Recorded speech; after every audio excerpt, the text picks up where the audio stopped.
இப்படி நட, இப்படி நட, இப்படி நட, இப்படி நட. அப்படியே கீழே பாரு. அப்படியே உன் கால்கிட்ட கீழே பாரு. இங்கிட்டு திரும்பி பாரு. இங்கிட்டு திரும்பி பாரு.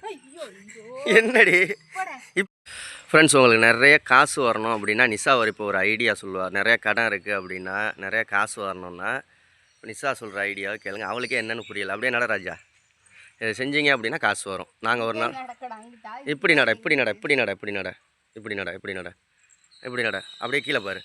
அப்படியே உன் கால்கிட்ட கீழே பாரு. இங்கிட்டு திரும்பி பாரு. இங்கிட்டு திரும்பி பாரு. என்னடி இப்போ தாண்டி பாம்பு சட்டையை கழட்டிக்கிட்டு இருந்துச்சு. நான் பாட்டுக்கு நடந்து வந்தேனா? நிறையா காசு வரணும் அப்படின்னா என்ன நிஷா செய்யணும்? பாம்பு சட்டையை பூஜை அறையில் வச்சு பூஜை பண்ண மஞ்சள் துணியில் வச்சு கட்டி நம்ம பூஜை அறையில் வந்து வச்சுக்கலாம். பூஜை பண்ணுறப்ப நம்ம டெய்லி எப்படி சாம்பிராணி அது மாதிரி போடுறோமோ அந்த மாதிரி போட்டோம்னா காசு வரும்ன்றானே எனக்கு தெரியல. காசு வரும்னு இருக்காங்க. அதனால நிறைய நாள் பாம்பு சட்டையை தேடி இருந்தேன். நான் இப்போ சரி செடி பார்க்கலாம் அப்படின்ட்டு வர்றேன். கிட்டக்க போகலாமா? அது வேறு இப்போ இங்கே கூட தாண்டி கழட்டி போட்டுக்கிட்டு இருந்துச்சு. இங்கே பாருங்கள், இதான் பாம்பு சட்டை. கையில் எடுறீ வேணாம், காலையிலேயே நான் அதை போய் தொட்டுக்கிட்டு பெரிய பாம்பாக தாங்க வருது. பாம்பு சட்டையை கழட்டி போட்டு போயிடுச்சு. இதை வேற எடுத்து போட்டுறேன். அவங்க திட்டுறாங்க. என்னன்னு? பாம்பெல்லாம் வீட்டுக்குள்ளே இருந்துக்கிறீங்க, பார்த்து பிள்ளைய வச்சுக்கோங்க. பிள்ளை யார் திட்டுறாங்க?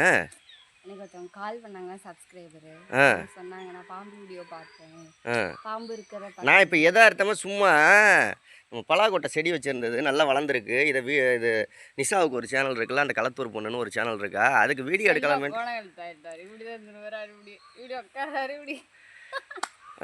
கண்டிப்பாக உங்களுக்கு பாம்பு சட்டை கிடச்சிச்சின்னா அது ப்ராப்பராக பூஜை பண்ணுற மாதிரி இருந்தால் எடுத்து வச்சு பூஜை அறையில் வச்சு சாமி கும்பிடுங்க. வெள்ளிக்கிழமை செவ்வாய்க்கிழமெல்லாம் வந்து நார்மலாக நம்ம வீட்டில் விளக்கேற்றி சாமிக்கு எதுவும் பிரசாதம் பண்ணி வச்சு விளக்கேற்றி சாம்பிராணி பத்தியெல்லாம் காட்டுவீங்க அப்படின்னா கண்டிப்பாக உங்களுக்கு பாம்பு சட்டை கிடச்சிச்சின்னா இது பண்ணுங்கள்.